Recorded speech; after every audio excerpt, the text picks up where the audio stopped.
দ্বাদশ শ্রেণীর সমস্ত ছাত্রছাত্রীদের আজকের লেসনে স্বাগত জানাই। বিগত কয়েকটি মডেল পেপার তোমরা অলরেডি ইউটিউবে দেখছো সায়েন্স টিউটর 2023 চ্যানেলে।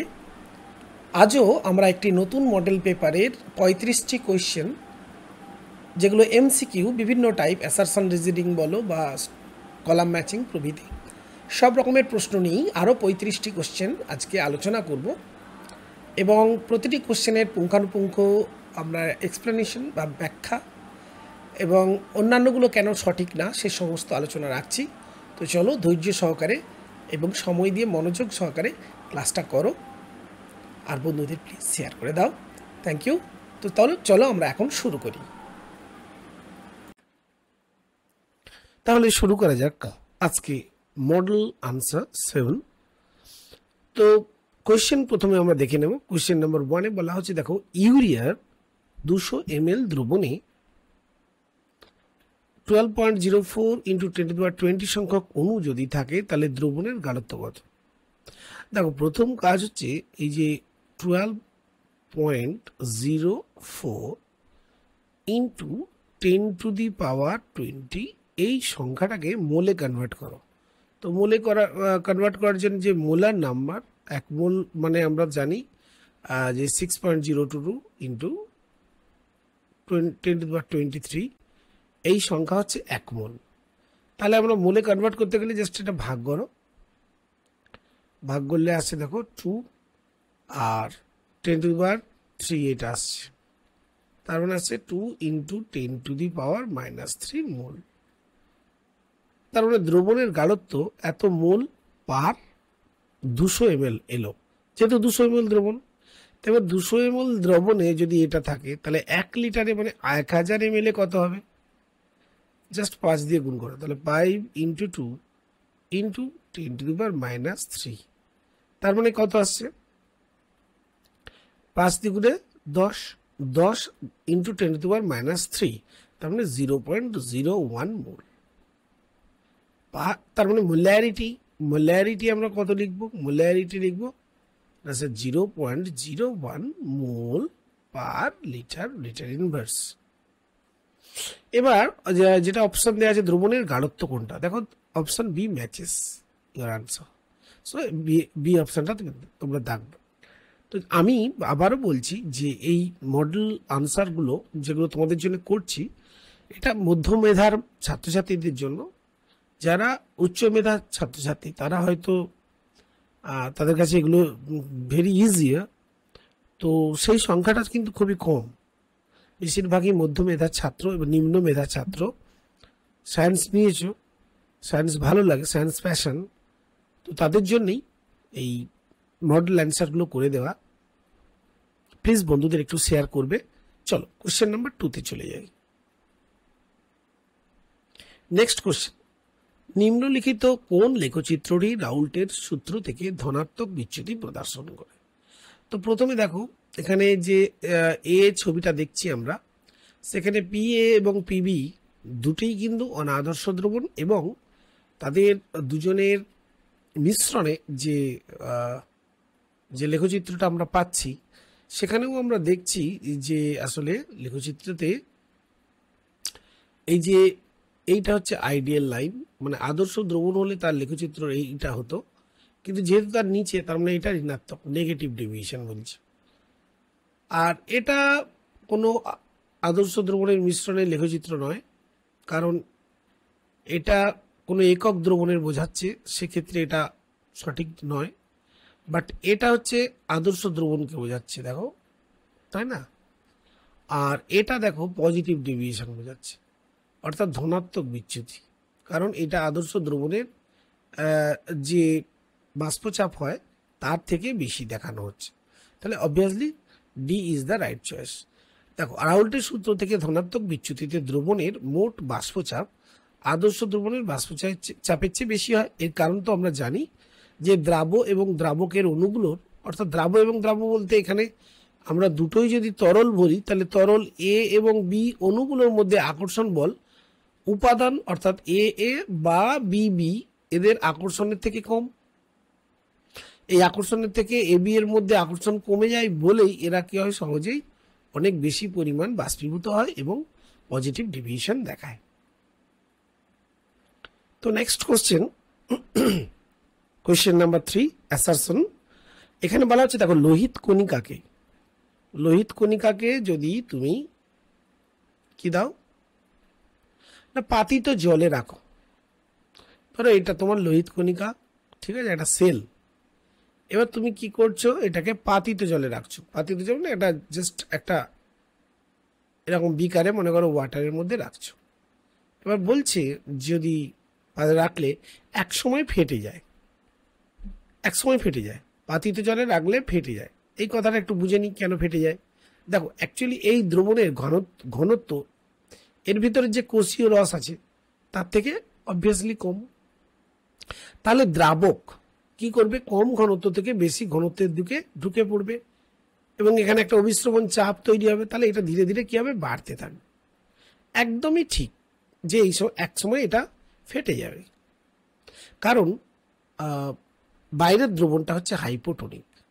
কার তুলনায় না, ওই লোহিত কণিকায় যে সাইটোপ্লাজম আছে, সেই সাইটোপ্লাজমের যে কোষীয় রস আছে তার তুলনায়।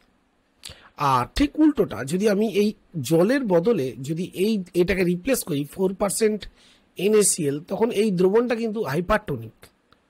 তাহলে কি হবে বলতো, এই ভেতর থেকে সাইটোপ্লাজম থেকে অ্যাকচুয়ালি মানে সলভেন্টটা অর্থাৎ দ্রাবক যেখানে ওয়াটার বেরিয়ে চলে আসবে, ফলে এটা শ্রিঙ্কড হয়ে যাবে, ছোট হয়ে যাবে, এরকম শ্রিঙ্কড হয়ে যাবে, তাই না? তো অ্যাসারশন কিন্তু একদমই সঠিক। এবার প্রশ্ন, রিজন বলছে 4% NaCl একটি হাইপারটোনিক মাধ্যম, একদম ঠিক। 4% NaCl দ্রবণ এটা কিন্তু হাইপারটোনিক, কিন্তু বলছে পাতিত জল কোষীয় তরলের সাপেক্ষে, লোহিত কণিকার কোষীয় তরলের সাপেক্ষে আইসোটোনিক না। এইটা যদি লেখা হতো হাইপোটোনিক তাহলে ঠিক হতো। কাজে reason is not right. So I think C is the right choice. এ সঠিক কিন্তু আর সঠিক নয়। তো তোমাদের বোঝার জন্য এখানে আমি কিন্তু ব্যাখ্যাটা লিখে দিয়েছি, জাস্ট কপি করে নেবে। এখানে দেখো তোমরা, এটা করে দেওয়া হয়েছে, ব্যাখ্যাটা দেখানো হয়েছে যে কেন ভুল। আচ্ছা, next question, question number 4। Question number 4-এ বলা হচ্ছে যে 600 গ্রাম জলে একটি দ্রাবের 30 গ্রাম দ্রবীভূত করলে হিমাঙ্ক 4 কেলভিন। তোমরা একটু পড়ে নাও কোশ্চেনটা। তারপর কি বলেছে,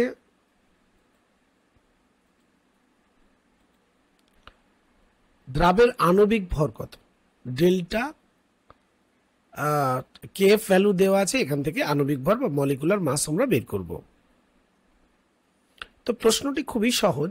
600 গ্রাম জল, বিশুদ্ধ জল, তাতে 30 গ্রাম সলভেন্ট, তাহলে 1 গ্রামে কত, 30/600, আর 1 কেজি মানে 1000 গ্রামে কত, ইন্টু 1000। তাহলে সিম্পলি এটাকে কত হচ্ছে, 50 গ্রাম, তাই না?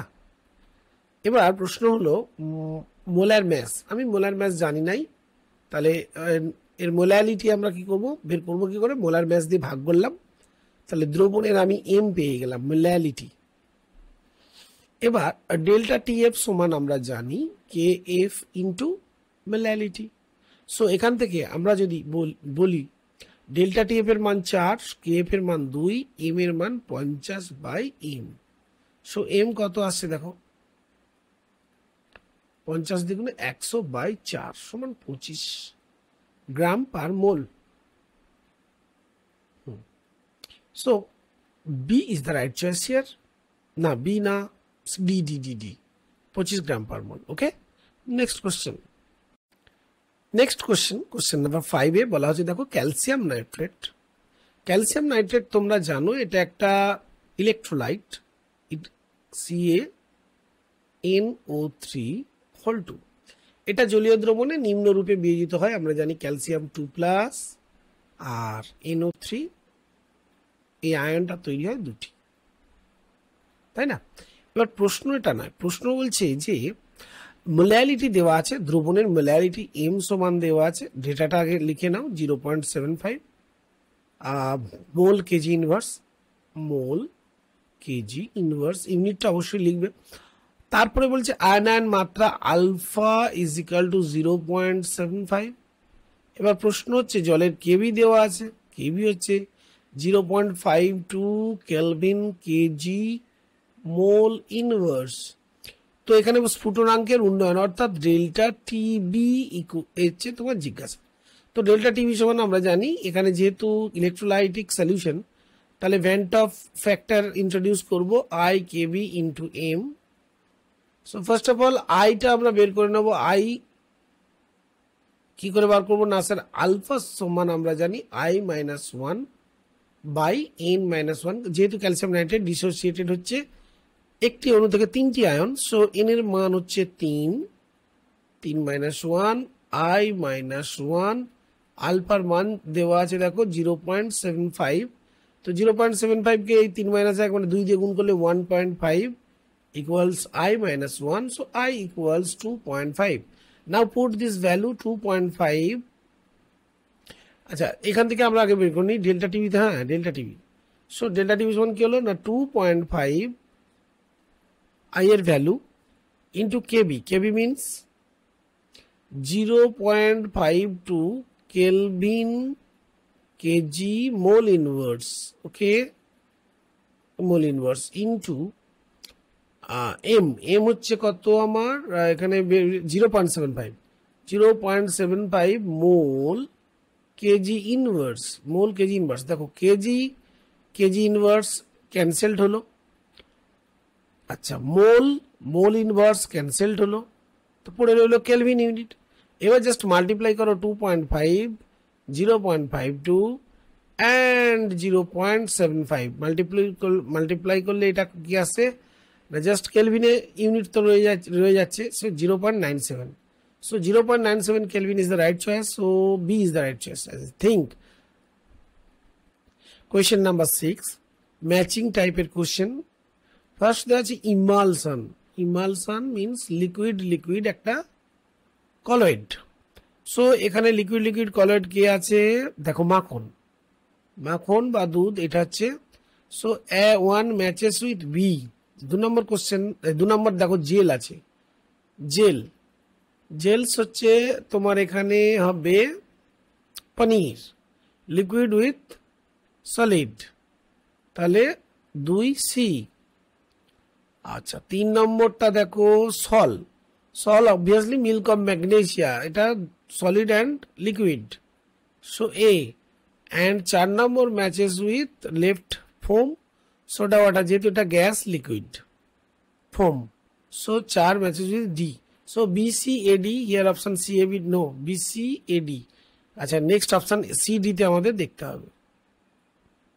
তো এখানে আমরা সি অপশানে দেখতে পাচ্ছি C matches with 1B 2C 3A and 4D, so answer হচ্ছে সি। এবং তার এক্সপ্লেনেশনটা আমি এখানে তোমাদের জন্য লিখে দিয়েছি। নেক্সট কোশ্চেন আমরা চলে যাব, question number 7। Next part assertion 1, question number 7 colloid কণাগুলি টিন্ডাল প্রভাব দেখায়, একদম সঠিক স্টেটমেন্ট। বিবৃতি 2 কোনো কলয়েডীয় দ্রবণের মধ্য দিয়ে যখন ধরে নাও এটা একটা কলয়েডীয় দ্রবণ এর টিউব, তো এর মধ্যে দিয়ে যখন আমরা প্লেন পোলারাইজড লাইট এটা পাঠাবো, তো বা যে কোনো আলো যদি আমরা পাঠাই, অন্য কোনো আলো যদি পাঠাই তাহলে সেটা কি হয় বিভিন্ন দিকে বিচ্ছুরিত হয়, তাই না, অর্থাৎ আলোর বিচ্ছুরণ ঘটে। তো এটাই তো টিন্ডাল প্রভাব, এটা আমরা পড়েছি। সো এখানে আমরা বলবো এটাও স্টেটমেন্টটা ঠিক। সো বিবৃতি 1 2 উভয় সত্য, আর 2 হলো 1 এর সঠিক ব্যাখ্যা, হ্যাঁ ব্যাখ্যাটাও 2 হলো, সো এ হচ্ছে রাইট চয়েস। নেক্সট কোশ্চেন নিম্নোক্ত ভুল বিবৃতিটি শনাক্ত করো। তাহলে ইনকারেক্ট স্টেটমেন্টটা আমাদের আইডেন্টিফাই করতে হবে। তো যেখানে আয়নগুলো দেওয়া হচ্ছে Na অ্যালুমিনিয়াম 3+, বেরিয়াম 2+, আয়নগুলি তড়িৎ বিশ্লেষ্যগুলির আর্সেনিক সালফাইড সলের তঞ্চন। তাহলে দেখো আর্সেনিক সালফাইড সল মানে কি AS2H3, এই সল আমরা জানি নর্মালি কি হয়, নেগেটিভলি কলয়েড হয়, নেগেটিভ কলয়েড। তো নেগেটিভ কলয়েডকে দেখো যদি তঞ্চন করতে হয়, আয়ন মুক্ত করতে হয়, অর্থাৎ এই তঞ্চনের এই সলকে তঞ্চিত করতে হয়, তাহলে অবভিয়াসলি আমার ক্যাটায়ন দরকার। তো ক্যাটায়ন হিসেবে সবচেয়ে মোস্টলি এফেক্টিভ হবে দেখো অ্যালুমিনিয়াম 3+, ওকে। তারপরে হবে বেরিয়াম 2+, তারপরে হবে sodium plus, according to Schulze Hardy rule. So I think A is the right option. Next B option বলছে কলয়েড কণার আধানের উপর তঞ্চন নির্ভর করে, একদম তাই। কলয়েড কণা যদি নেগেটিভ হয় তাহলে তার তঞ্চন পজিটিভলি চার্জড মানে ইলেকট্রোলাইট লাগবে। সুতরাং কলয়েড কণার আধান যেরকম হবে তার উপরেই তঞ্চন নির্ভর করে, এটাও ঠিক। 3 নম্বর দ্রাবক আকর্ষী কলয়েড দ্রবণের স্থায়িত্ব দ্রাবক বিকর্ষী কলয়েড দ্রবণের চেয়ে বেশি। ঠিক এই কারণে স্টার্চের দ্রবণ অনেক বেশি সুস্থিত কম্পেয়ার টু গোল্ড বা সিলভার সল। দ্রাবক আকর্ষী সল সবসময় সুস্থিতি প্রদান করে, আর সে কারণেই গোল্ড নাম্বার বা স্বর্ণ সংখ্যা এর জন্য দ্রাবক আকর্ষী কলয়েড ইউজ করা হয়। নেক্সট হচ্ছে ডি অপশনে বলা হচ্ছে দেখো ধনাত্মক আধান ধর্মী কলয়েড দ্রবণের তঞ্চনে অ্যানায়নের কার্যকারিতার ক্রম। হ্যাঁ, অ্যানায়নের কার্যকারিতার যে সঠিক ক্রম সেটা অবভিয়াসলি Fe(n)6। হ্যাঁ, যেহেতু সিএন এর এই Fe(n)6 এর টোটাল চার্জটা 4- সেটা অবভিয়াসলি বেশি। তারপরে কিন্তু হবে দেখো PO4, কারণ PO4 এর চার্জটা কিন্তু দেখো 3-, তারপরে হওয়া উচিত SO4 2-, তারপরে Cl-। So D is the wrong option, অর্থাৎ ভুল বিবৃতি। নেক্সট কোশ্চেন 9 বলেছে অ্যাসারশনটা বলছে NCl3 আর্দ্র বিশ্লিষ্ট হয়ে NH3 এবং HOCl উৎপন্ন করে, একদম ঠিক। অপরপক্ষে PCl3 আর্দ্র বিশ্লিষ্ট হয়ে H3PO3 এবং HCl উৎপন্ন করে, একদম ঠিক। এবার কারণে কি বলা আছে দেখো, জলের অক্সিজেন পরমাণুর H2O যেটা আর্দ্র বিশ্লেষণের জন্য দায়ী, H2 এর লোন পেয়ার আছে। এই লোন পেয়ার অর্থাৎ অক্সিজেন পরমাণুর একটি নিঃসঙ্গ ইলেকট্রন জোড় NCl3 এর Cl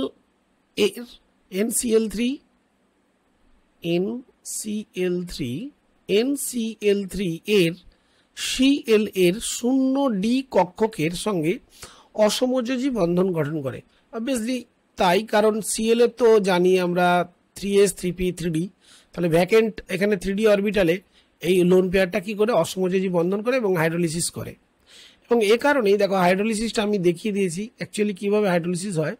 দেখো এরকম যদি বন্ডিং হয়ে যায় এই Cl এর সাথে OH এর এইভাবে যদি বন্ডিং হয়, তাহলে O হয়ে গেল প্লাস, Cl হয়ে গেল মাইনাস, NCl।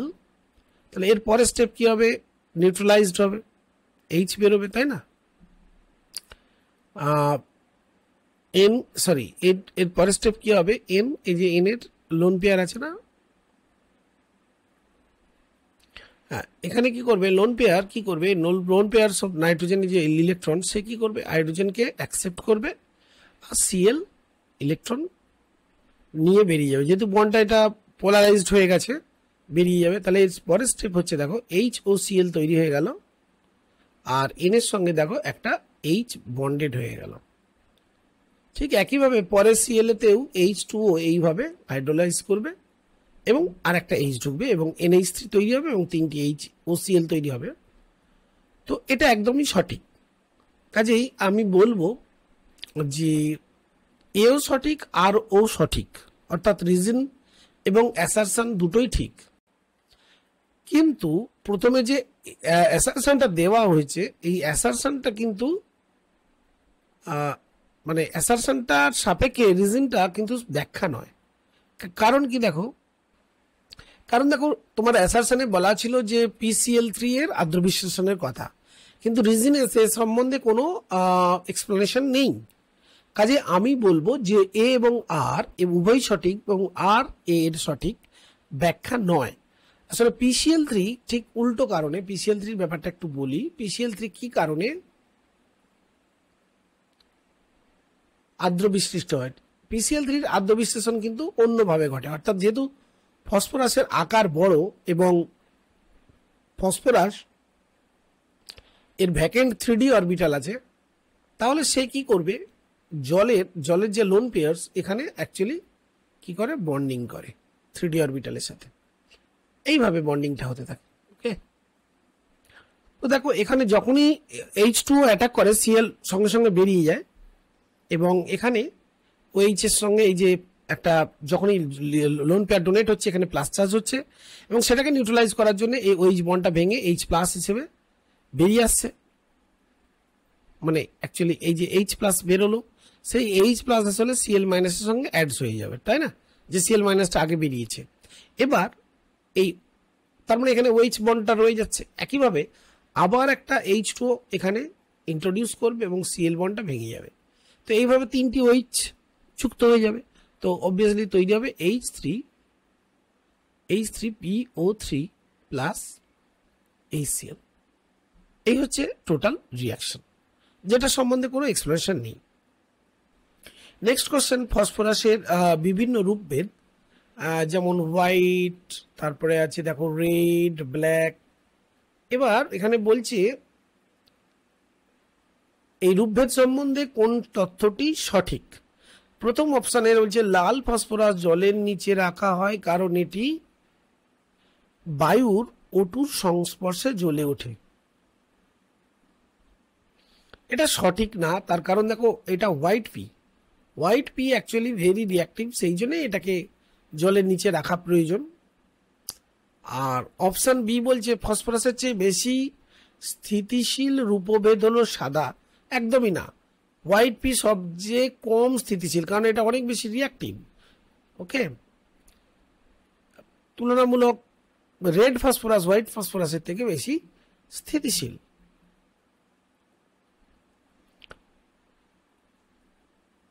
কালো ফসফরাসকে তোমরা সবচেয়ে বেশি স্থিতিশীল বলতেই পারো, কারণ ব্ল্যাক ফসফরাসের ইনার্টনেসের জন্য, নিষ্ক্রিয়তার জন্য এটা অনেক বেশি স্থিতিশীল। আর 3 নম্বর বলছে সাদা ফসফরাস চতুপরমাণু, যার চতুস্থলকীয় গঠনে অ্যাঙ্গেলটা 60 ডিগ্রি হয়, এখানে লিখেছে 120, সো এটা ভুল। পি পি পি এই যে অ্যাঙ্গেল, এই অ্যাঙ্গেলটা কত না, পিপিপি অ্যাঙ্গেল একটা বিকৃত চতুস্থলকের 4টি শীর্ষে অবস্থান করে এবং এটা অবভিয়াসলি 60 ডিগ্রি হয়। তো এই হচ্ছে সঠিক ফসফরাসের গঠন। তো এখানে বন্ড অ্যাঙ্গেলটা তোমরা দেখেই বুঝতে পারছো যে এটা সূক্ষ্ম কোণ একটা, নিয়ারলি 60 ডিগ্রি। নেক্সট বলেছে দেখো, তাহলে এটা ভুলছি। আচ্ছা, ডি সাদা ফসফরাসের স্থায়িত্ব কালো ফসফরাস অপেক্ষা কম, এটাও ঠিক, কারণ রিয়াক্টিভ বেশি মানে তার স্থায়িত্ব কম। So D is the right choice, এটাই সঠিক। নেক্সট কোশ্চেন, নিম্নোক্তগুলির মধ্যে পিএইচ বন্ধন কোনটিতে নেই। তো স্ট্রাকচার প্রথমে আমরা H3PO2 আঁকবো।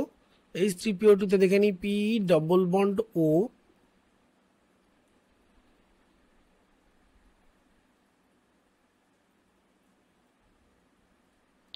H3PO2 দেখো স্ট্রাকচারটা, এখানে পিএইচ কিন্তু দুটো বন্ড আছে, তাই না, কাজে এটা হচ্ছে না। চলো H3PO4 এঁকে ফেলি, H O P double bond O H O H. দেখো এখানে কোনো পিএইচ বন্ড নেই, সেই জন্য এটা ট্রাইহাইড্রিক ফসফরাস, যেটাকে আমরা বলতে পারি ট্রাইবেসিক অ্যাসিড, তাই না। তো আদার অপশনসগুলো কি আছে দেখে নাও। নেক্সট অপশন দেওয়া আছে দেখো সিতে H3PO3 এঁকে ফেলি, অবভিয়াসলি এইরকম হবে স্ট্রাকচারটা, এটা ডাইহাইড্রিক যেহেতু।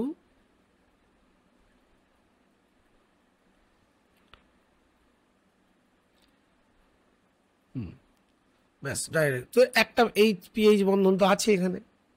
আচ্ছা, এরপর আসছে H4P2O5, দেখে নি এই অপশনটায় H4 P2O5। আচ্ছা, এখানে H4P2O5 আঁকলাম। দেখো এখানেও আমরা দেখতে পাচ্ছি যে পিএইচ বন্ড আছে, এখানে একটা, এখানে একটা। So H3PO4 is the right answer.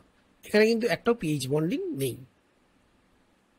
Next question, নিচের অংশটি পড়ো, সঠিক বিকল্প নির্বাচন করো। একটি বর্ণহীন গ্যাস এক্স, বেশ, কমলা বর্ণের পটাশিয়াম ডাইক্রোমেটের অ্যাসিডযুক্ত দ্রবণে চালনা করলে, তাহলে এক্স কে চালনা করা হচ্ছে কোথায় না K2Cr2O7 ওই ধরনের একটা অ্যাসিড, আমরা H2SO4 ধরলাম। চালনা করলে ফেরিক ক্লোরাইড দ্রবণকে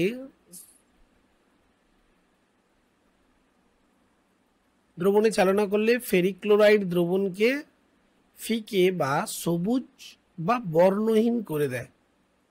আচ্ছা,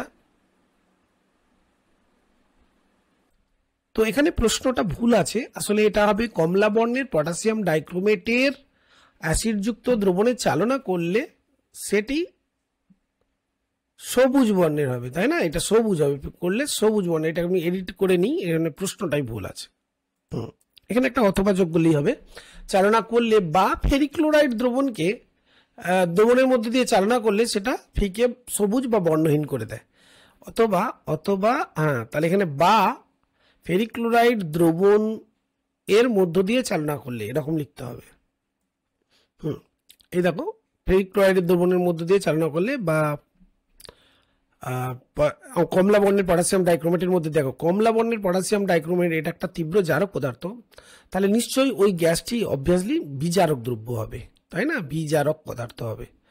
তো এখানে সবুজ বর্ণের যে পটাশিয়াম ডাইক্রোমেট থেকে তৈরি হচ্ছে সেটা অবভিয়াসলি ক্রোমিক সালফেট Cr2SO4 তাহলে এখানে +7 অক্সিডেশন স্টেট ছিল পটাশিয়াম ডাইক্রোমেটে, আমরা জানি Cr এর +7, আর এইটা তো -2 হিসাবে হয় SO4 এর টোটাল জারণ সংখ্যা, তাহলে অবভিয়াসলি -6 হিসেবে, তার মানে +6 হবে, আর ক্রোমিয়ামের +3, তার মানে দেখতেই পাচ্ছি যে ক্রোমিয়াম অ্যাকচুয়ালি বিজারিত হচ্ছে, তার মানে এই এক্স নিজে জারিত হবে, ঠিক আছে? আর ওই একই পদার্থ আবার কি করছে, দেখো এক্স সে কি করছে, Fe3 ফেরিক ক্লোরাইড FeCl3 তার থেকে তৈরি করছে ফেরাস ক্লোরাইড, কালারলেস বা হালকা সবুজ বর্ণের, এটা একটা যৌগ, হালকা সবুজ হয়, ভীষণ হালকা। তার মানে সেক্ষেত্রে এটা আবার এখানে দেখো +3 থেকে +2, মানে এটা রিডিউস করছে। সো এটা রিডিউসিং গ্যাস আমরা বলতে পারি। সেটা হতে পারে H2S, হতে পারে SO2। এবার প্রশ্ন হলো, যদি H2S হতো তাহলে কিন্তু এখানে একটা সালফার ডিপোজিট হতো, কিন্তু এখানে সালফার ডিপোজিটের কথা বলেনি, তাহলে অবভিয়াসলি এটা একটা SO2, এটা একটা মানে পদার্থ যেটা অবভিয়াসলি SO2, কারণ SO2 হচ্ছে এখানে বিজারণ ধর্ম দেখাচ্ছে। SO2 অ্যাকচুয়ালি ক্রোমিক সালফেটকে, পটাশিয়াম ডাইক্রোমেটকে ক্রোমিক সালফেটে এবং ফেরিক ক্লোরাইডকে ফেরাস ক্লোরাইডে রূপান্তরিত করে। So as I think X হলো SO2, এবং এই বিক্রিয়া দুটি SO2 এর বিজারণ ধর্ম দেখাচ্ছে, কারণ এক্ষেত্রেও বিজারিত হচ্ছে, আর এক্ষেত্রেও পটাশিয়াম ডাইক্রোমেট থেকে ক্রোমিক সালফেট এখানে বিজারিত হচ্ছে। নেক্সট কোশ্চেন, মার্কারি ওজনের সংস্পর্শে এলে, বলছে কি যে ওজনের সংস্পর্শে এলে মার্কারি তার উজ্জ্বলতা নষ্ট করে, মার্কারি জলের উপস্থিতিতে আবার উজ্জ্বলতা ফিরে পায়। তাহলে স্টেটমেন্ট 1 একদম সত্য। কেন সত্য না, দেখো ওজন মানে O3, সে যখন মার্কারির সঙ্গে বিক্রিয়া করে Hg তৈরি করে অ্যাকচুয়ালি Hg2O মার্কিউরিক অক্সাইড। এখন এই মার্কিউরিক অক্সাইড যখনই তৈরি হয় সে কি হয়, কাচের গায়ে আটকে যায়। এটা কাচ যদি হয় কাচের গায়ে আটকে যায়, কারণ এর যে সারফেস টেনশন না, এই সারফেস টেনশনটা খুব কম কম্পেয়ার টু Hg, ফলে কাচের গায়ে আটকে যায়। তাহলে কাচের গায়ে যখন আটকে যাচ্ছে, যে মার্কারির যে সচলতা, এর একটা কাচের উপরে মার্কিউরি অ্যাকচুয়ালি এরকম ভাবে থাকে, তাই না? তার ডিউ টু সারফেস টেনশন এরকম স্ফেরিক্যালি থাকে। তাহলে যখনই Hg2O হয়ে যাবে তখন কাচের গায়ে এরকম, কাচের গায়ে আটকে যাবে, এরকম কাচের গায়ে আটকে যাবে, এরকম Hg2O তৈরি হবে। তাহলে পারদের নিশ্চয়ই কি হবে, সচলতাটা, পারদের যে সচলতা মানে এই কাচের উপর দিয়ে, এটা যদি আমি কাচ ভাবি, কাচের উপর দিয়ে যে চলে যাওয়া প্রবণতা তার কমে যাচ্ছে। এবার প্রশ্ন হলো, এখানে যদি জল দেওয়া হয়, জল দেওয়া হলে জল মানে Hg2O এইটা হলো, তো একে যদি আমি H2O দিয়ে ঝাঁকাই তাহলে কি হবে, Hg2O এই জলের সঙ্গে মিশে যাবে। অর্থাৎ পারদের সঙ্গে যদি Hg2O মানে যে Hg2O তৈরি হলো, এখানে আমি যদি জল দিয়ে ঝাঁকাই, জলের মধ্যে Hg2O চলে যাচ্ছে, পারদ রয়ে যাচ্ছে, ফলে পারদ তার আগের আবার উজ্জ্বলতা ফিরে পাবে এবং তার সচলতা আবার ফিরে পাবে। তো এই যে গল্পটা, এটা অ্যাকচুয়ালি ট্রেলিং অফ মার্কারি। তা বিবৃতি 2-তে বলছে মার্কারি এবং ওজনের বিক্রিয়ায় মার্কারির গতিশীলতা নষ্ট হয়, একেই ট্রেলিং অফ মার্কারি বলে, একদম সত্য। কাজেই এ মানে বিবৃতি 1 এবং 2 এখানে দুটোই সত্য। কাজেই আমি বলবো এটা 13 দাগের আমি এ অপশনটা চয়েস করব। পরের কোশ্চেন নাম্বার 14, হাইড্রোজেন হ্যালাইডগুলির মধ্যে HF এর স্ফুটনাঙ্ক সবচেয়ে বেশি। এবার বলা হচ্ছে যে তার কারণ কি। কারণ অপশানে এ বলা হচ্ছে এফ এর তড়িৎ ঋণাত্মকতা অন্যান্য হ্যালোজেনের তুলনায় অনেক কম। এটা অবভিয়াসলি ভুল, কারণ অন্যান্য থেকে এফ এর আকার ছোট এবং তড়িৎ ঋণাত্মকতা ম্যাক্সিমাম। নেক্সট অপশানটা দেখব। নেক্সট অপশান বিতে বলা হচ্ছে, দেখো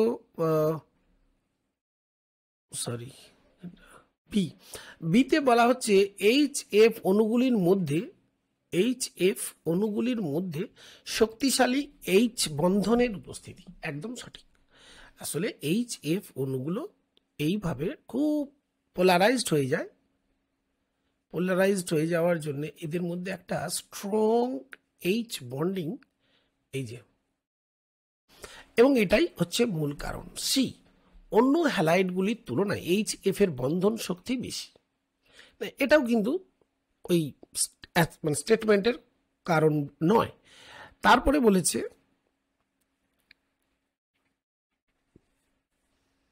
এফ পরমাণুর নিউক্লিয় আবরণী প্রভাব খুব কম। না, এটাও কোনো কারণ নয়।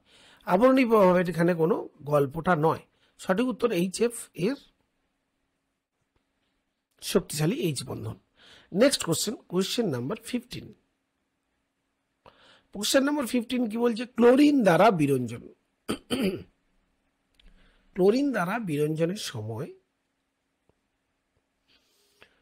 সক্রিয় বস্তুটি হলো, অপশানগুলো দেখো, Cl2O, OCl-, ClO2 এবং HCl। দেখো, এটা জানতে গেলে প্রথমে আগে বুঝতে হবে যে রিয়াকশনটা কি হয়। Cl2 যখন জলের সঙ্গে বিক্রিয়া করে তৈরি করে কি না, HCl প্লাস HOCl।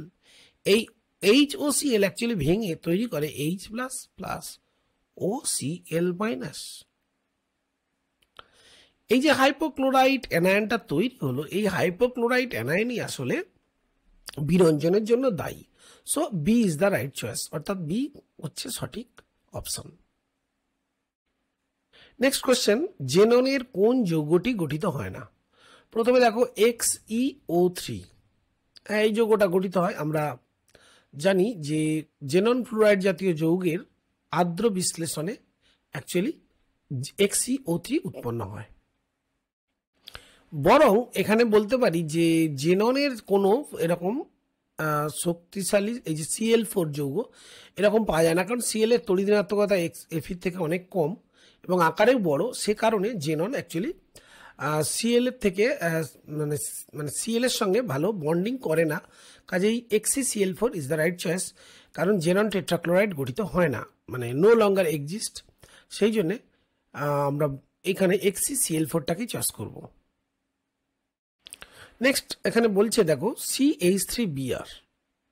CH3Br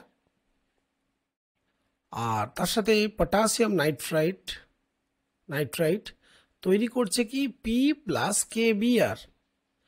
এবার এখানে আরেকটি মানে দেওয়া আছে, ইকুয়েশন দেওয়া আছে C2H5 তো সেটাকে আমরা সংক্ষেপে লিখি ET3CBr।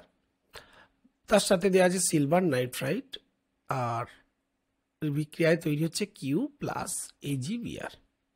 তো এই জন্যই NO2- বা ONO, যেখানে O- NO অর্থাৎ ONO এটাকে আমরা বলি কি অ্যাম্বিডেন্ট নিউক্লিওফাইল, যেখানে ও কি করতে পারে, কোঅর্ডিনেট করতে পারে, অথবা NO2 N কোঅর্ডিনেট করতে পারে, অ্যাম্বিডেন্ট নিউক্লিওফাইল।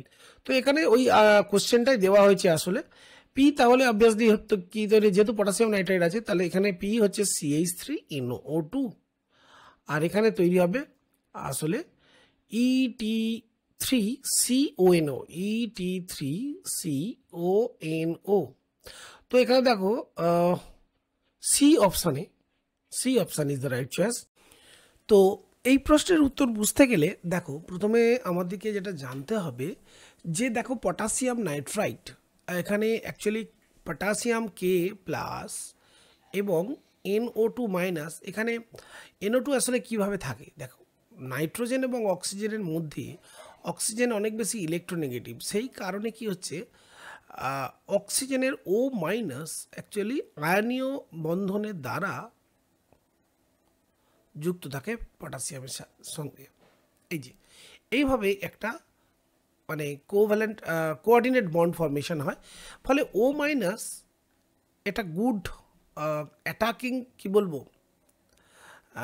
অ্যাটাকিং অ্যাটমস হিসেবে কাজ করে, এক্ষেত্রে নিউক্লিওফাইল হিসেবে কাজ করে NO2, এবং সেক্ষেত্রে ও হচ্ছে তোমার অ্যাটাকিং সাইট।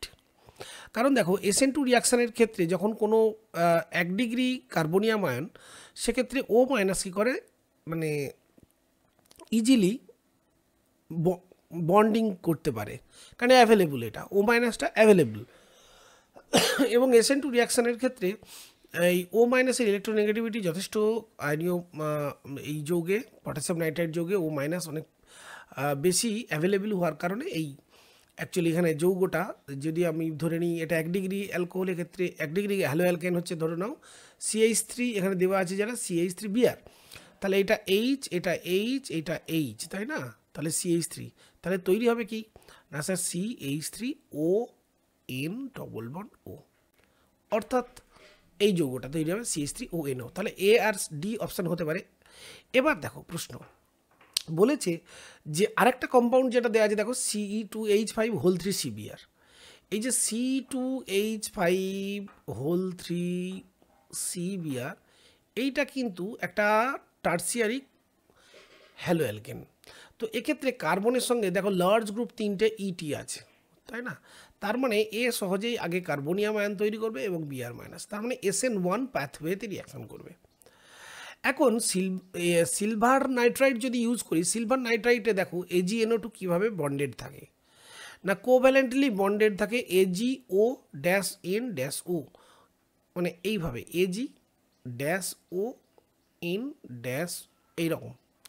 এখন এক্ষেত্রে যেহেতু কোভ্যালেন্টলি বন্ডেড, যেমন পটাশিয়াম নাইট্রাইটে কী ছিল K প্লাস আর ONO, এগুলো ফ্রি আয়নস ছিল, মুক্ত আয়ন দ্রবণে, কিন্তু এখানে তো ফ্রিলি থাকে না, কারণ এখানে এই কোভ্যালেন্ট বন্ডের জন্য এই বন্ডটা সহজে ভাঙতে চায় না, এই বন্ডটা রাদার এখানে নাইট্রোজেনের লোন পেয়ারটা কি অনেক বেশি অ্যাভেলেবেল থাকে, সেই জন্য কি করে এই নাইট্রোজেনের লোন পেয়ার অ্যাকচুয়ালি সি এর দিকে নিউক্লিওফাইল কি করে অ্যাটাকিং সাইট তৈরি করে, এবং তারপর এইখানে বন্ডটা ভেঙে গিয়ে Ag আর O বন্ডটা ভেঙে গিয়ে O মাইনাস হয়।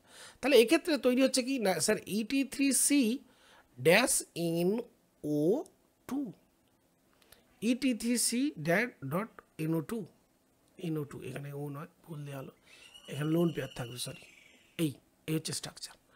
তাহলে ET3C-NO2, তার মানে এটা SN1 প্যাথওয়েতে রিয়াকশন হচ্ছে, তার মানে এখানে তৈরি হচ্ছে কি না একটা নাইট্রো অ্যালকেন যৌগ ET3C-NO2, কারণ এখানে এনটা হচ্ছে অ্যাটাচড হচ্ছে।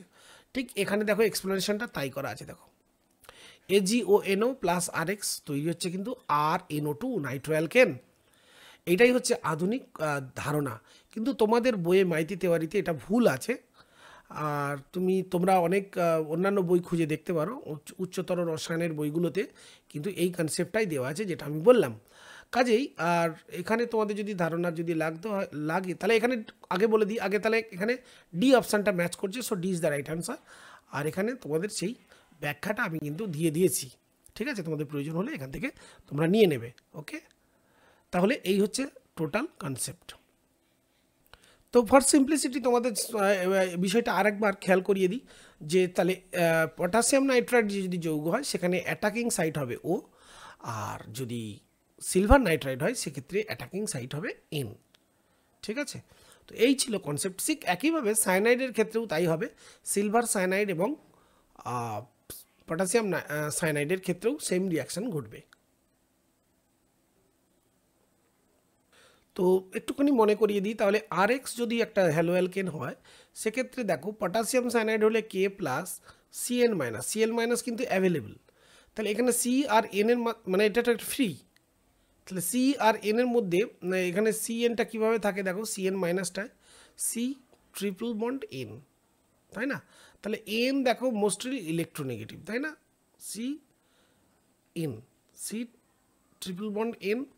আচ্ছা, এখানে এন এর 5টা হাত আর এখানে কার্বন, এই যে এক্ষেত্রে সি হচ্ছে মাইনাস হয়ে যাচ্ছে।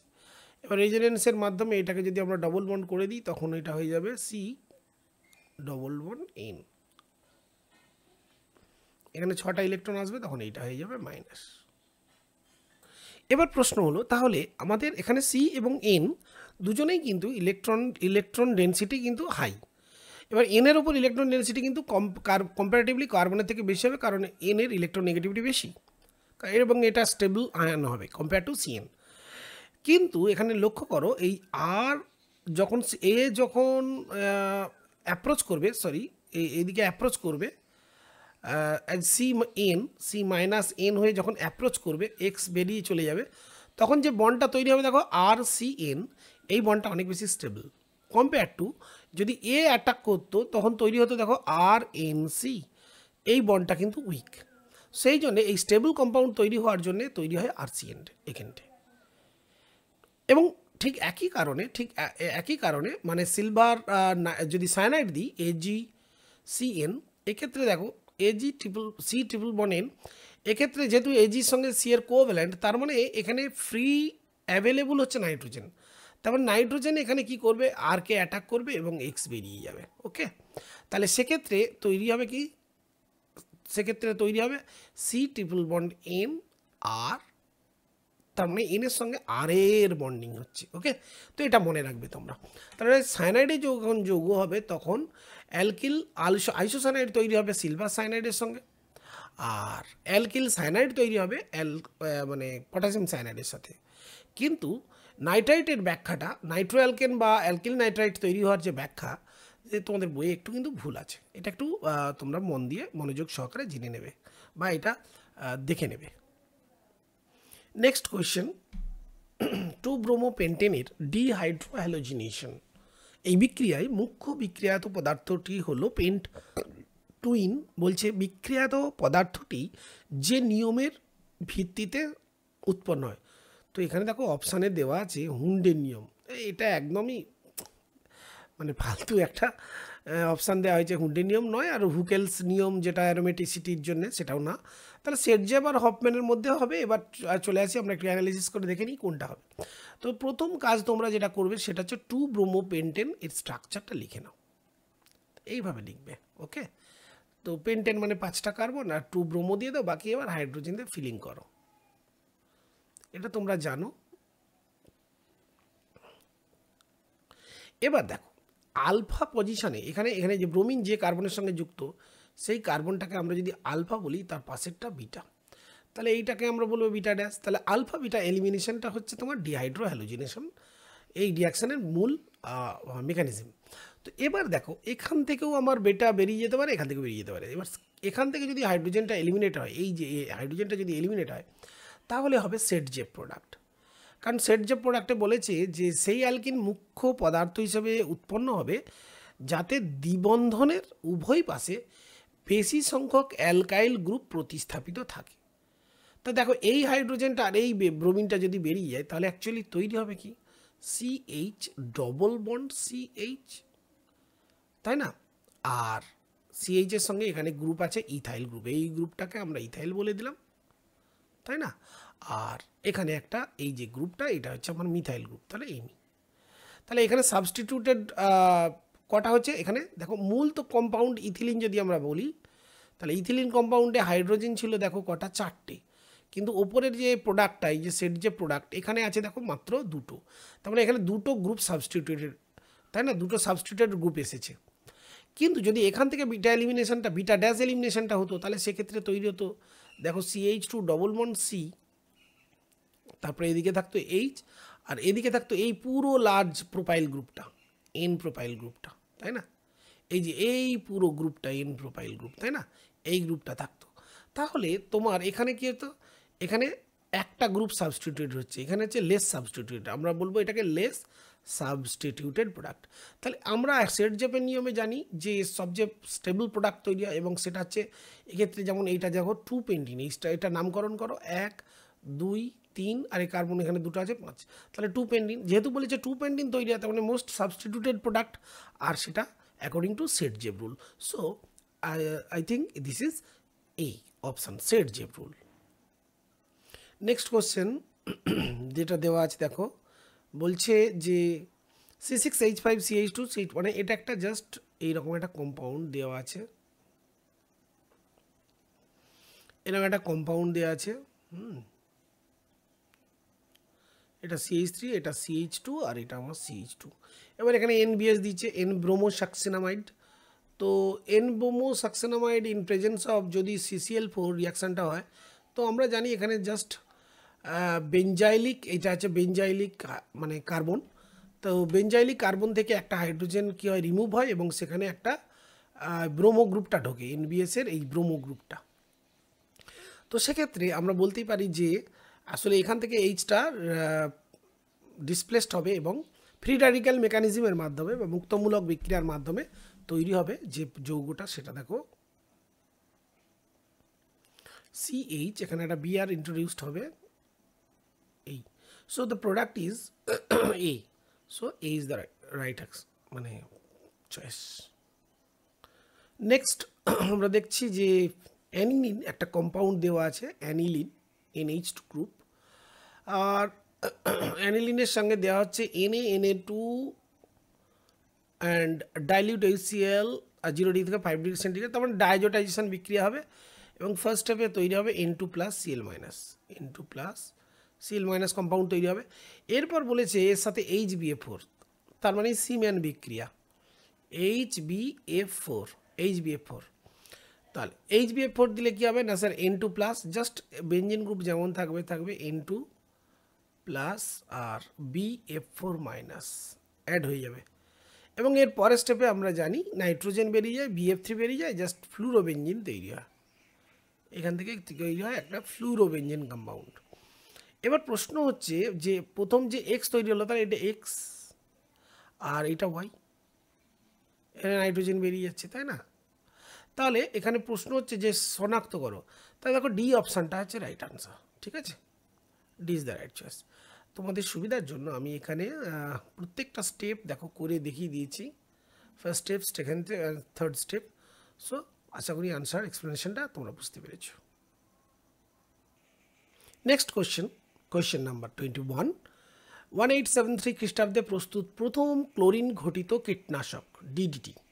বলছে DDT সম্পর্কে কোন তথ্যটি ভুল? অপশান এ, DD থেকে উৎপন্ন DDE জলজ প্রাণীর পক্ষে ক্ষতিকারক। একদম তাই, DDT অত্যন্ত একটা ক্ষতিকারক পদার্থ, কারণ এর থেকে তৈরি হয়, তো এক্ষেত্রে DDE মতলব ডাইফিনাইল ডাইইথিলিন, এরকম একটা DDE যৌগ উৎপন্ন হয় জলে, ফলে এটা একটা ক্ষতিকারক কম্পাউন্ড। নেক্সট হচ্ছে দেখো বলেছে ক্লোরোবেঞ্জিন, ক্লোরাল এবং H2SO4 এর বিক্রিয়ায় DDT প্রস্তুত করা হয়, একদমই ঠিক। ক্লোরোবেঞ্জিন এইভাবে রিয়াকশানটা করে, আসলে একটু দেখিয়ে দিই। Chlorobenzene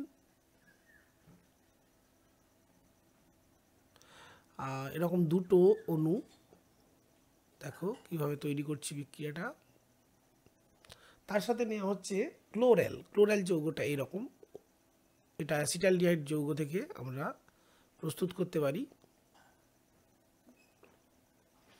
CCl3CHO in presence of concentrated H2SO4। এটা কি হয় না, এই একটা জলের অণু এইভাবে রিয়াকশান করে অ্যাকচুয়ালি এলিমিনেটেড হয়, তো তৈরি হয় CC প্যারা ডট আর কি ক্লোরিন, এই কম্পাউন্ডটা এইভাবে তৈরি হয়ে যাচ্ছে, ঠিক আছে। ডবল বন্ড এটা খুলে যাচ্ছে, তার সঙ্গে যুক্ত হয়ে যাচ্ছে কে, সিওইচ, আর তার সাথে হয়ে গেল সিএল,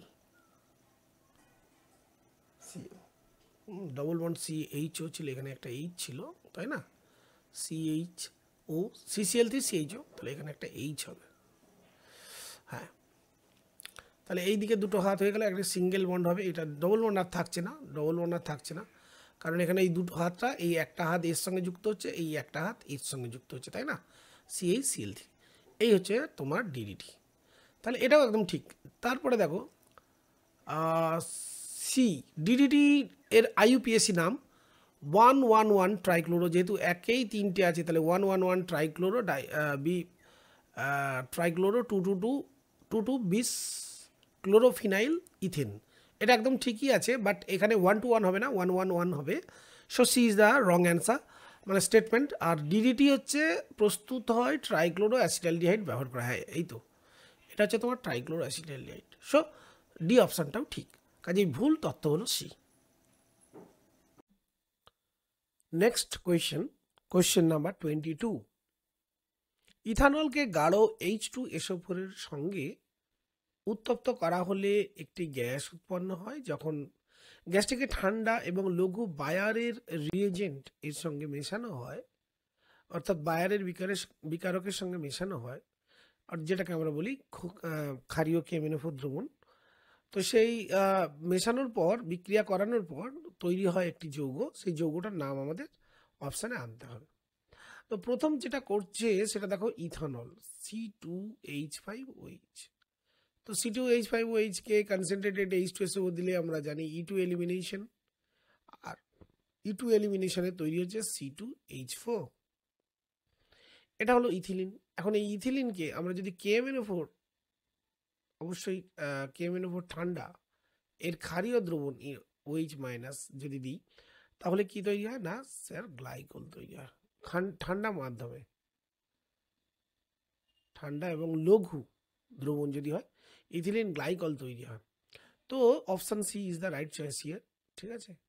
এবং KMnO4 যে কালারটা অ্যাকচুয়ালি গোলাপি, সেই গোলাপি কালারটা চলে যাবে, বিকজ এটা কালারলেস, তাই না। তার মানে ইথিলিন কি করলো, কনভার্টেড হয়ে গেল একটা গ্লাইকলে। Next question number 23, here it is. ফেনলের জলীয় দ্রবণ, এখানে বলা হচ্ছে ব্রোমিন জল মেশানো হচ্ছে। দেখো ফেনল অ্যাকচুয়ালি যেহেতু খুবই কি বলবো আম্লিক, তো জলের দ্রবণে গিয়ে সেখানে গিয়ে তৈরি করে একটা ক্যাটায়ন এবং অ্যানায়ন, সেখানে ক্যাটায়ন হিসেবে তৈরি হয় H+ এবং অ্যানায়ন হিসেবে তৈরি হয় ফেনক্সাইড আয়ন, যেটা খুব স্টেবল। এবার বলছে এই ফেনক্সাইড আয়নের কি আমরা জানি অনেক বেশি রিঅ্যাক্টিভিটি। তো সঙ্গে সঙ্গে যখন ব্রোমিন ওয়াটার দেব না, তখন কি হবে না, ফেনক্সাইডের অ্যাকচুয়ালি অর্থোপ্যারা ডিরেক্টিং ক্যাপাসিটি, অর্থোপ্যারা নির্দেশক, সেই জন্য ব্রোমিনের অ্যাকচুয়ালি অর্থ এবং প্যারা পজিশনে কি হবে, মানে এগুলো দখল করবে, ফলে 2,4,6 ট্রাইব্রোমোফেনল তৈরি হবে। তো হ্যাঁ একদম ঠিক, এটা হোয়াইট পিপিটি। কাজেই assertion PPT, white PPT, assertion is right. কিন্তু CS2, হ্যাঁ এবার দেখো জলের বদলে, এটা আমরা তো জলে দিয়েছি, বাট এটা যদি আমরা CS2-তে দিতাম, তো CS2 তো নন পোলার সলভেন্ট, অ্যাকচুয়ালি এটা আয়নিত হবে না, তার মানে এর এই ফেনল আয়নিত না হলে এর অ্যাক্টিভিটি নর্মাল ফেনক্সাইডের থেকে কম হবে। এবং অবভিয়াসলি কারণ বলছে ফেনলের জলীয় দ্রবণে উপস্থিত ফেনক্সাইড আয়ন ধ্রুবীয় দ্রাবকে বহু প্রতিস্থাপন ঘটায় এবং অধ্রুবীয় দ্রাবকে বিপরীত ঘটনা ঘটে, একদম ঠিক। অধ্রুবীয় দ্রাবক যদি আমি CS2 দিই, এখানে ব্রোমিন দিই, তাহলে কি হবে, অর্থ আর প্যারা প্রোডাক্ট তৈরি হবে। সিম্পলি যেটা হওয়া উচিত আর কি, এখানে প্যারা প্রোডাক্ট হচ্ছে এবং অর্থ প্রোডাক্ট হচ্ছে, এবং অবভিয়াসলি প্যারাটা বেশি হবে, তাই না, এটা করতে পারে।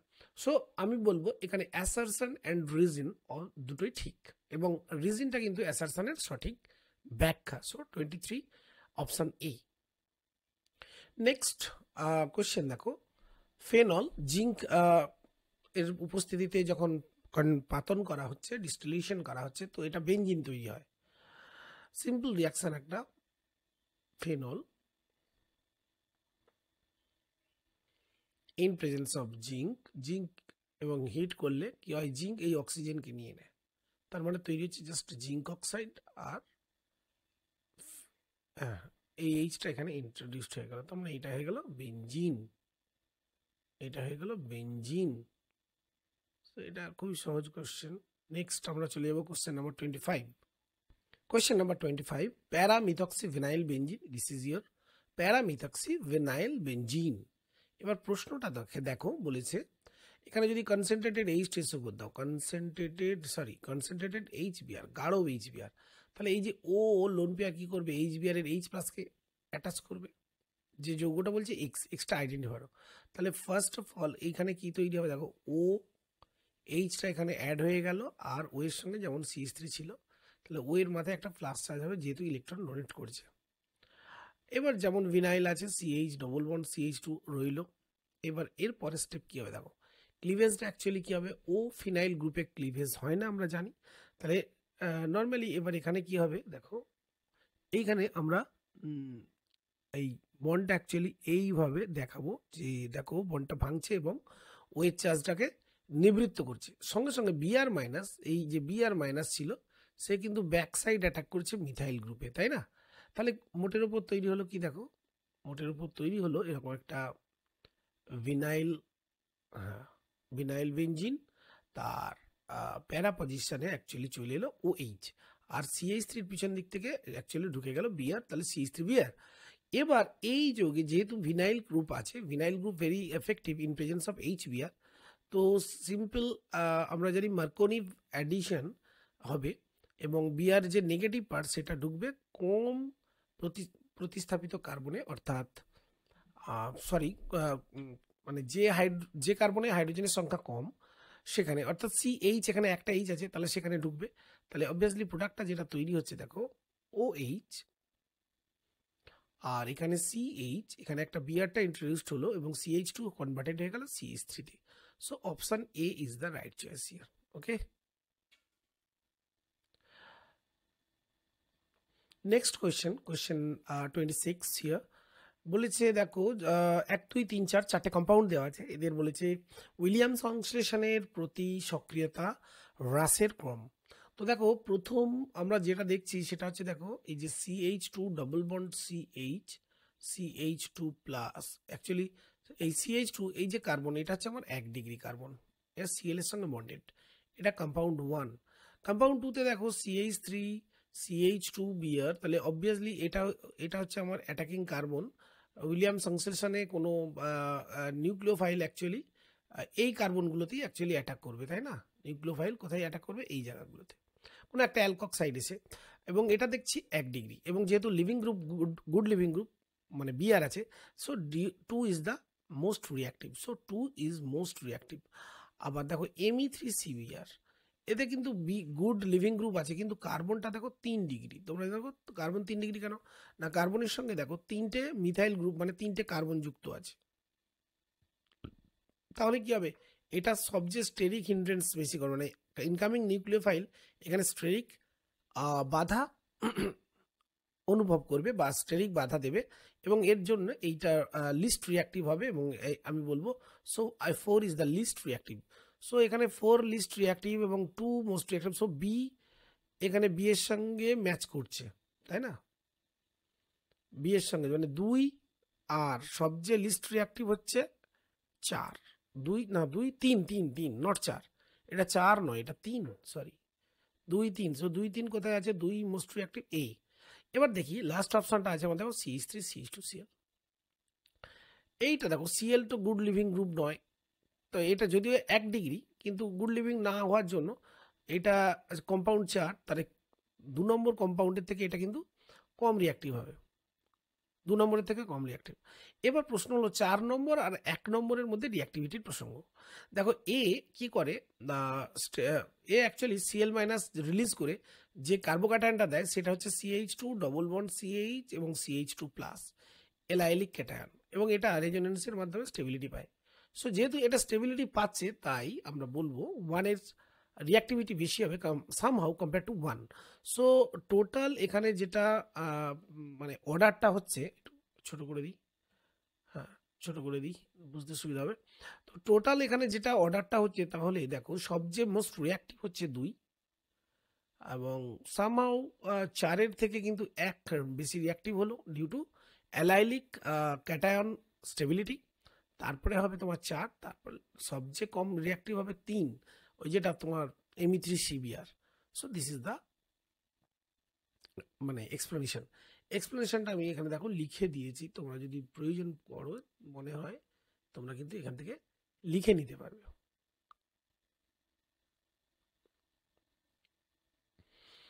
নেক্সট কোশ্চেন চলে যাব। নেক্সট কোশ্চেন হচ্ছে কোশ্চেন নাম্বার 27 হিয়ার।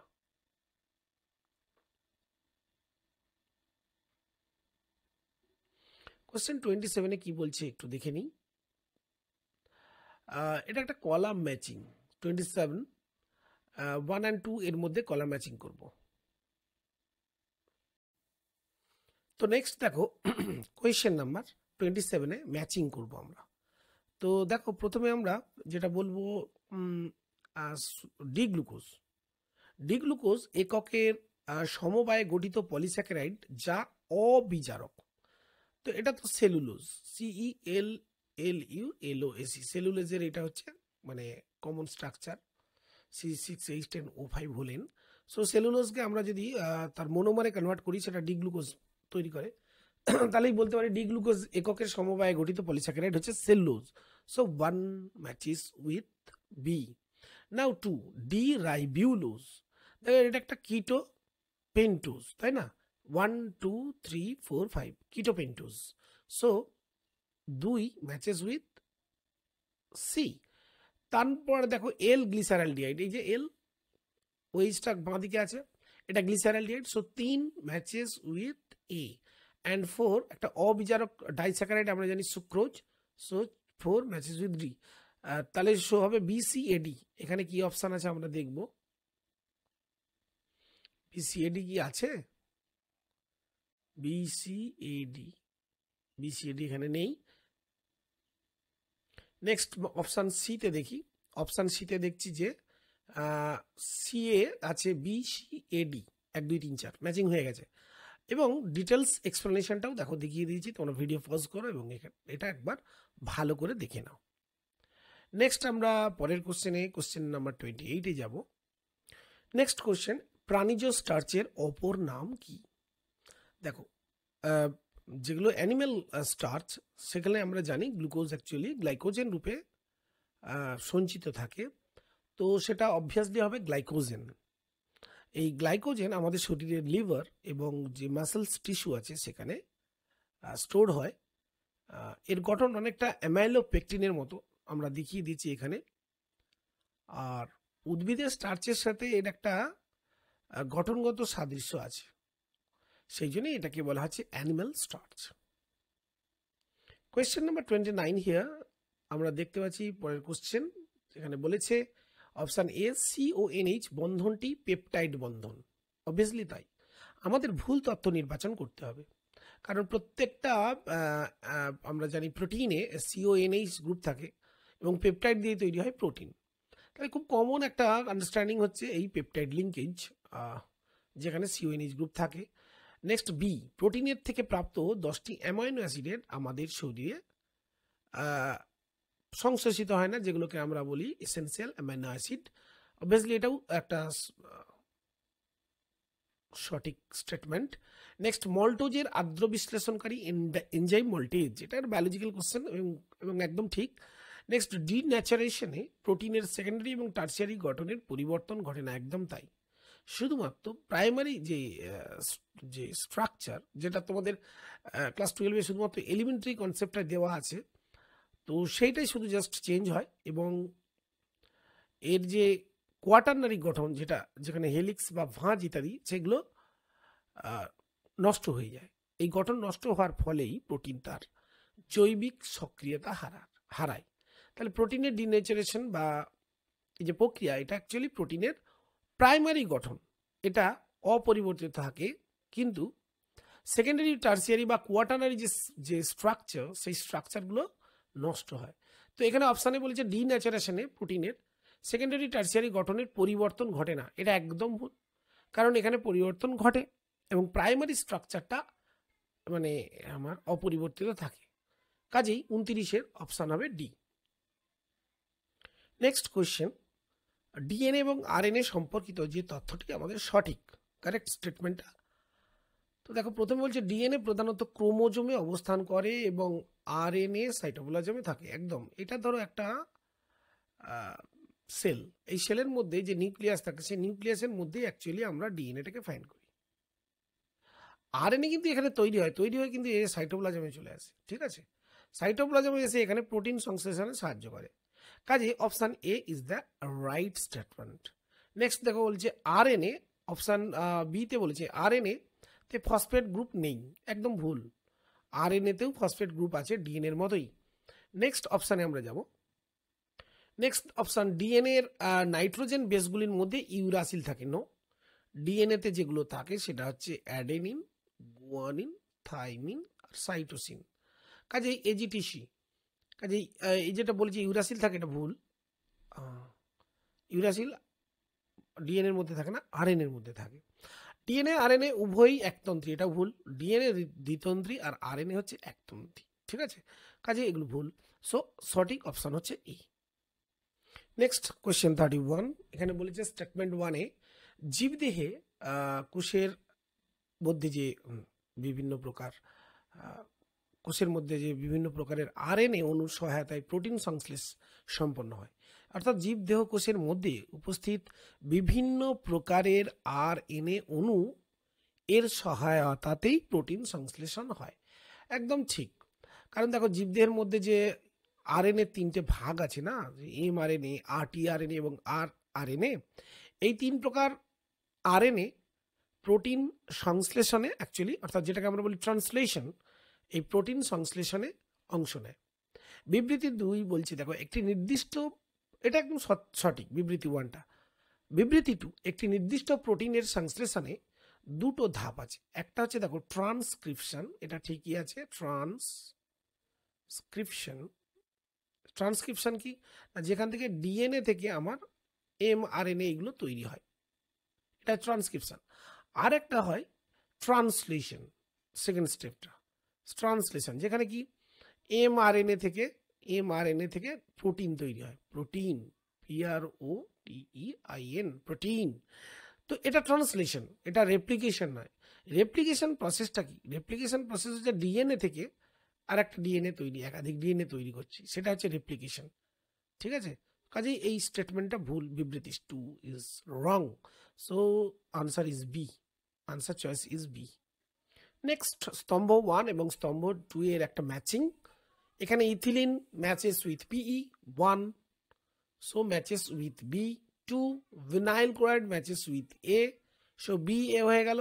3 আইসোবিউটিলিন, এটা তো বিউটাইল রাবারের একটা মনোমার, কাজে 3 ম্যাচেস উইথ D। অ্যান্ড 4 হচ্ছে টেট্রাফ্লুরো, এই যে PTFE, টেফলন। তার মানে 4 ম্যাচেস উইথ কোথায়? Teflon, C। সো BADC আমাদের বি অপশানে আছে, so B is the right choice. পরের কোশ্চেন, পারলন হলো রবার, টেরিলিন, ওরলন, 9-6। দেখো, পারলন বলতে গেলে যেটা অ্যাকচুয়ালি বাণিজ্যিক নাম, এর বাণিজ্যিক নাম হচ্ছে দেখো নাইলন 6। পারলনের বাণিজ্যিক নাম হচ্ছে নাইলন 6। তো এই পারলন, এটি মনোমার হচ্ছে ক্যাপ্রোল্যাপটাঙের রিং, যেটা পলিমারাইজড হয়ে তৈরি করে পারলন। তো এখানে ক্যাপ্রোল্যাপটাম কি করে, এই যে রিংটা আছে না, এই রিংটা এই জায়গাতে বন্ডটা ব্রেক করে এরকম অসংখ্য ক্যাপ্রোল্যাপটাং এরকম একটা ইউনিট তৈরি করে, NH2 5CO। হ্যাঁ, এরকম এটা হচ্ছে তোমার হচ্ছে রিপিটিং চেন। সো এটা হচ্ছে অ্যাকচুয়ালি ক্যাপ্রোল্যাপটামের বন্ড ব্রেকিং এর জন্য হচ্ছে।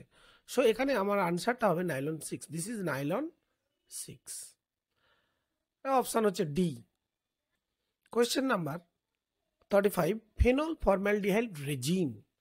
দেখো এইটা তোমরা অনেকবারই পেয়েছো কোশ্চেনটা মডেল কোশ্চেনে যে আমরা আলোচনা করেছি।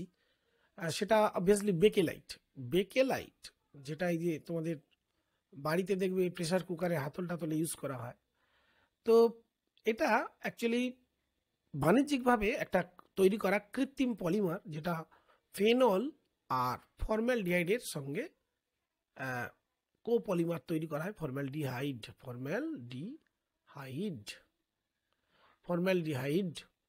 তো এটা অ্যাকচুয়ালি সংঘনন কনডেনসেশন পলিমার, কনডেনসেশন রিয়াকশনের মাধ্যমে তৈরি করেছে কি বেকেলাইট।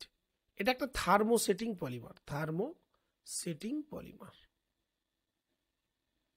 তো এগুলো আমরা অলরেডি আলোচনা করেছি। নেক্সট কোশ্চেনে চলে যাবো, কোশ্চেন নাম্বার 35। 35-এ কি বলেছে দেখো। 35-এ বলছে যে 2 বা ততোধিক অভিন্ন মনোমার অণু সহ পলিমারাইজেশন করে